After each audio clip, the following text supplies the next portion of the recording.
आज किया गया है और जिसका आम जनता सीधा सीधा सरोकार है। ये तस्वीरें आप यहाँ पर देख सकते हैं।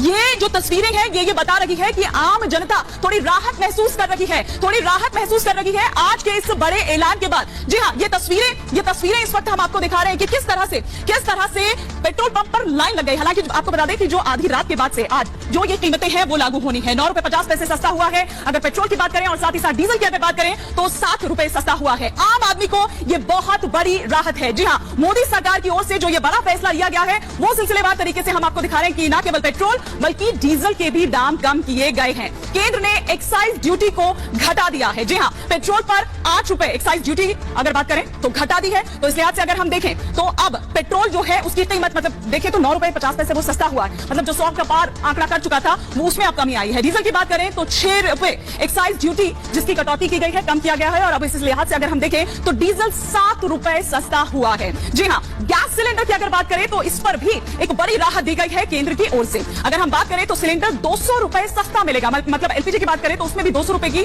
जो सब्सिडी है वो केंद्र सरकार की ओर से दी जाएगी। प्रधानमंत्री उज्ज्वला के जो 9 करोड़ लाभार्थी हैं सीधा फायदा उससे उन्हें मिलेगा। सरकार पर करीब 6100 करोड़ का बोझ पड़ेगा। जाहिर सी बात है कि एक बड़ा ऐलान है, कड़ा फैसला है और ऐसे में अगर हम देखें तो ये एक कड़ा फैसला भी है, बोझ भी पड़ेगा, लेकिन जाहिर तौर पर जो तमाम तैयारियां हैं वो कर ली गई है। लेकिन आइए कुछ और जानकारियां जो हम यहां पर आपको देते हैं कि आखिर कहां और किस तरीके से ये जो पेट्रोल है उसकी कीमतों पर असर पड़ेगा, कहां और कितनी कीमत। सबसे पहले अगर दिल्ली की हम बात करें पेट्रोल की तो पहले क्या उसकी आंकड़ा था या क्या उसकी कीमत थी 105 रुपए 41 पैसे, लेकिन अब जो ये कटौती हुई है उसके बाद अब पेट्रोल की कीमत 95 रुपए 91 पैसे हो जाएगी। डीजल की बात करें तो 96 रुपए 67 पैसे पहले दिल्ली में था पेट्रोल, लेकिन अब अगर उसकी कीमत की बात करें तो 89 रुपए 67 पैसे उसकी कीमत हो जाएगी। इसके अलावा गुरुग्राम की अगर हम बात करें तो गुरुग्राम में देखिए पहले क्या थी पेट्रोल की कीमत 105 रुपए 86 पैसे, लेकिन अब इस कटौती के बाद 96 रुपए 36 पैसे उसकी कीमत हो जाएगी। डीजल की बात करें तो 97 रुपए 10 पैसे पहले उसकी कीमत थी, लेकिन अब इस कटौती के बाद क्योंकि 7 रुपए की सीधी कटौती हुई है तो 90 रुपए 10 पैसे का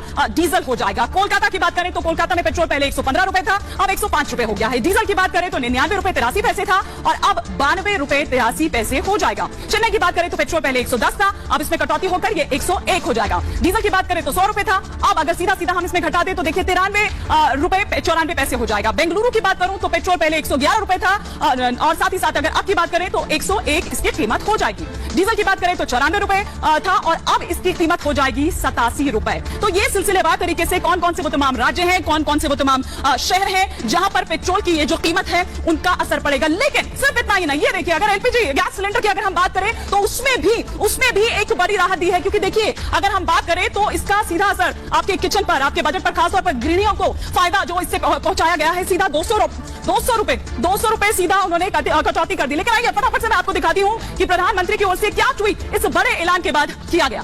प्रधानमंत्री नरेंद्र मोदी की ओर से जो ट्वीट किया गया कि हमारे लिए हमेशा पहले लोग होते हैं, यानी कि जो आम जनता है वो होती है। पेट्रोल डीजल की कीमतों में गिरावट विभिन्न क्षेत्रों में एक सकारात्मक प्रभाव डालेगी। जहां कई सेक्टर्स जो इससे प्रभावित होंगे, लोगों को राहत प्रदान करेंगे ये और साथ ही जीवन की जो सुगमता है उसको आगे बढ़ाएंगे। ये प्रधानमंत्री नरेंद्र मोदी का ये ट्वीट जो आप यहाँ पर देख पा रहे हैं। लेकिन आइए इसके बाद लोग किस तरह से देख रहे थे इसको और लोगों के क्या कुछ रिएक्शन थे, कुछ लोगों को तो विश्वास ही नहीं हुआ। देखिए जरा। बहुत बहुत धन्यवाद मोदी सरकार का, बीजेपी गवर्नमेंट का। आज मेरे को पता लगा मेरे गाड़ी में पेट्रोल नहीं था, मैं फुल करवाने आया लेकिन 100 रुपए का लिया। बहुत बहुत धन्यवाद भारतीय जनता पार्टी और मोदी जी की सरकार को। ये तो बहुत बड़ा सरप्राइज दिया है मोदी जी ने पूरे देश को। इससे बड़ा सरप्राइज अभी तक तो नहीं दिया गया और इससे पूरी जनता में राहत की महसूस करेगी। खाद्यान्न सस्ते होंगे, अन्य चीजों पर भी बड़ा इसका प्रभाव पड़ेगा। इसके लिए मोदी जी को बारम्बार धन्यवाद। तो मोदी जी को बारंबार धन्यवाद दे रहे हैं जाहिर तौर पर, क्योंकि इससे सीधा असर उनकी जेब पर और साथ ही साथ उनका जो बजट है, घर का बजट चूंकि गड़बड़ा जाता है। लेकिन आप यहां पर देखिए कि किस तरह से प्रधानमंत्री नरेंद्र मोदी ने यह कहा और जिस तरह से हमने देखा है कि हमेशा से ही सरप्राइज देने के लिए जाने जाते हैं। पीएम मोदी ने कई बार एक झटके में बड़ा फैसला लेकर सभी को हैरत में डाला है और आज एक बार फिर से ऐसा ही हुआ। प्रधानमंत्री ने एक बड़ा फैसला लिया और यह साबित किया कि उनके लिए जनता का हित सर्वोपरि है। दरअसल पेट्रोल डीजल पर एक्साइज ड्यूटी की जितनी कमी की गई है उतनी निकट भविष्य में कभी भी नहीं हुई और हाल फिलहाल में जनता को इतनी बड़ी राहत कभी नहीं मिली।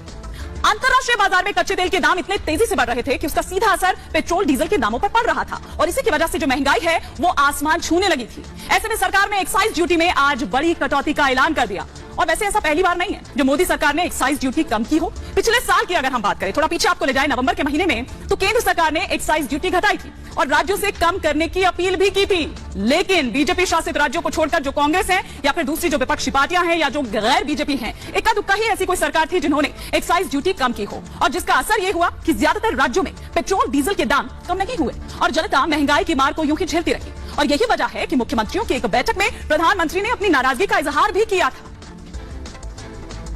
जैसे पेट्रोल डीजल की कीमतों का एक विषय हम सबके सामने है। देशवासियों पर पेट्रोल डीजल की बढ़ती कीमत का बोझ कम करने के लिए केंद्र सरकार ने एक्साइज ड्यूटी में कमी की थी, पिछले नवंबर महीने में कम की थी। केंद्र सरकार ने राज्यों से भी आग्रह किया था कि वो अपने यहां टैक्स कम करें और ये बेनिफिट नागरिकों को ट्रांसफर करें। इसके बाद कुछ राज्यों ने तो भारत सरकार की इस भावना के अनुरूप यहां टैक्स कम कर दिया, लेकिन कुछ राज्यों द्वारा अपने राज्य के लोगों को इसका कोई लाभ नहीं दिया गया। इस वजह से पेट्रोल डीजल की कीमतें इन राज्यों में अब भी दूसरों के मुकाबले कहीं ज्यादा है। ये एक तरह से इन राज्यों के लोगों के साथ अन्याय तो है ही, साथ ही पड़ोसी राज्यों को भी नुकसान पहुंचाता है। स्वाभाविक है कि जो राज्य टैक्स में कटौती करते हैं उन्हें राजस्व की हानि होती है।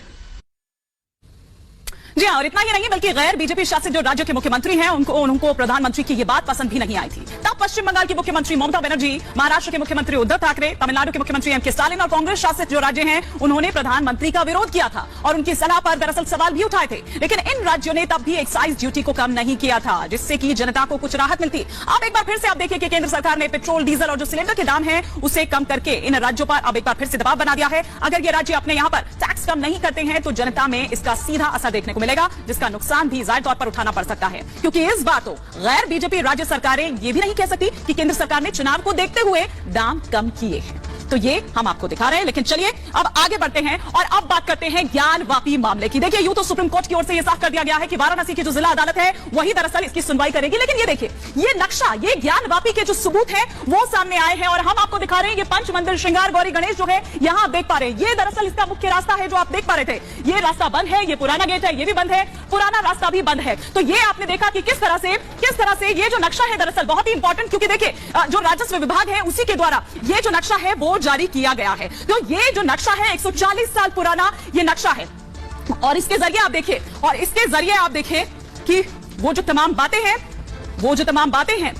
वो सब इस नक्शे के जरिए आप देख सकते हैं। मुख्य रास्ते की नक्शे में दरअसल जो जानकारी है वो दी गई थी। 140 साल पुराना ये जो नक्शा है जिसमें ज्ञानवापी का जो सबूत है वो साफ तौर पर आप देख सकते हैं। नक्शे में दर्ज है ज्ञानवापी की जो तमाम जानकारी है, सारी जानकारी, हर दिन नई जानकारी सामने आ रही है, हर दिन नए सबूत सामने आ रहे हैं कि नक्शे में श्रृंगार गौरी का जो मंदिर है वो आप साफ तौर पर यहां पर देख सकते हैं कि मौजूद है। ज्ञानवापी में कुएं के भी पुख्ता सबूत है जिसका बार बार जिक्र किया जा रहा था। ज्ञानवापी में महाकालेश्वर भी मौजूद है जिसका जिक्र बार बार किया जा रहा था। न केवल इतना बल्कि इस नक्शे में पीपल के पेड़ का भी जिक्र है। पंच मंदिर पीपल महेश्वर का जो दावा है वो भी इसके जरिए किया गया था। मुख्य रास्ते को लेकर भी नक्शे में जो तमाम जानकारी है वो दरअसल दी गई है। 140 साल पुराना गेट जो है उसको बंद होने का दरअसल इस नक्शे के जरिए जिक्र किया गया है।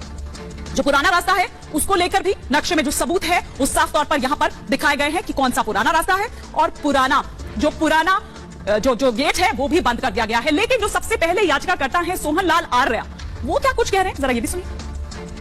ही है प्रत्यक्षम किम प्रमाणम, हाथ कंगन को आरसी क्या, पढ़े लिखे को फारसी क्या, इससे ज्यादा प्रमाण क्या है? एक ही पत्थर बना हुआ, काले पत्थर बना हुआ शिवलिंग ही हमारा है।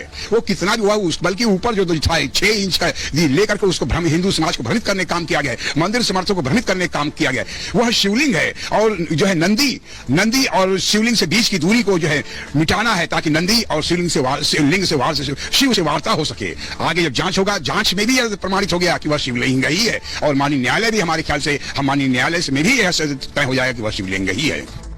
तो सुना आपने सोहन लाल आर्या को, लेकिन आइए फटाफट से आपको श्रृंगार गौरी मंदिर का मैं वो वीडियो भी दिखाती हूँ। और ये वीडियो जो आप देख रहे हैं, देखिए श्रृंगार गौरी पूजा स्थल है, ये एरो जो दिखाई दे रहा है ये दरअसल वो पूजा स्थल है, साफ तौर पर यहाँ पर आपको नजर आ रहा होगा। और ये तस्वीरें आप यहाँ पर देख सकते हैं, ये दरअसल यहाँ पर ये तस्वीरें बता रही है कि किस तरह से जब पुराना, अगर हम बात करें कि जो साल भर में एक बार जो पूजा होती है, ये लोगों को ये देखिए डमरू बजाया जा रहा है, ये तस्वीरें आप यहाँ पर देख सकते हैं। ये दरअसल पुराना वीडियो है श्रृंगार गौरी मंदिर में जो सामने आया है, और ये उसी वक्त की तस्वीरें हम आपको दिखा रहे हैं। गुलशन कपूर और सीता साहू जो कि याचिकाकर्ता इस मामले में भी, अगर सीता साहू की बातें आपने सुनी हो, जो श्रृंगार गौरी मंदिर में पूजा की ना केवल सिर्फ साल में एक बार बल्कि 365 दिन उनको यह अधिकार चाहिए, क्या कुछ वो कह रही हैं और गुलशन कपूर क्या कुछ कह रहे हैं, जरा ये भी सुनिए।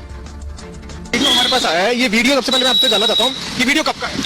ये 5 अप्रैल इसी वर्ष का है, 5 अप्रैल 22 का ही है।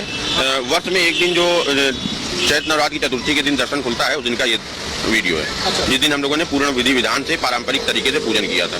माता श्रृंगार गौरी जो ज्ञानवापी के विवादित क्षेत्र से बाहर थी, बैरिकेडिंग के बाहर थी, ये 1998 में इस दर्शन को बंद कर दिया गया था, जिसके लिए काशी में काफी जन आंदोलन हुए थे। तमाम हिंदू संगठन काशी वासियों ने मिलकर इस आंदोलन को किया था। धरना, प्रदर्शन, ज्ञापन इत्यादि सारे कार्य यहाँ हुए हर तरह के आंदोलन में, जिससे 2006 में स्थानीय प्रशासन ने फिर वर्ष में एक दिन जो माता का विशेष दिन होता है चतुर्थी का, उस दिन दर्शन के लिए उस मंदिर को खोलना प्रारंभ किया। दीवार पे ही इतनी खूबसूरत है कि आप थोड़ी देर के लिए तो उसे ही देखते रह जाओगे कि कितना सुंदर वहाँ का जो चित्र सारे बने हुए हैं, पत्थर पे कोरे गए हैं, वहाँ पे जो है कि त्रिशूल है, ओम का है, स्वास्तिक बने हुए, कलेरे बने हुए हैं, बहुत से ऐसे शुभ सारे संकेत बने हुए जो सिर्फ मंदिरों में ही होते हैं, बहुत ही सुंदर लगते हैं। सीता जी, एक आखिरी सवाल मैं आपसे पूछूंगा और बुनियादी सवाल भी ये है, इस लड़ाई को सीता साहू कहाँ तक लेके जाना चाहती हैं और कहाँ तक ले जाएंगी?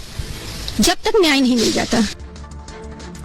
तो सीता साहू याचिकाकर्ता, उनको आप सुन रहे थे, जो उन 5 महिलाओं में से एक महिला है, याचिकाकर्ता है। लेकिन देखिए कई तस्वीरें जो ज्ञानवापी मंदिर, और हम अगर बात करें मस्जिद जिसको लेकर ये विवाद छिड़ा हुआ है, क्या मंदिर के तमाम सबूत मिल रहे हैं और हर दिन मिल रहे हैं। हर दिन अगर आप देखिए जो कलाकृतियां हैं वो इस पर आप साफ तौर पर देख सकते हैं, क्योंकि जो बनावट है वो बनावट ये बता रही है कि अगर ये इस्लामिक उसमें नहीं दिखाई देता है, ये इस्लामिक आर्किटेक्चर नहीं है, ये वो बनावट नहीं है। ये देखिए ये घंटी आपको यहाँ पर नजर आएगी, ये कलाकृति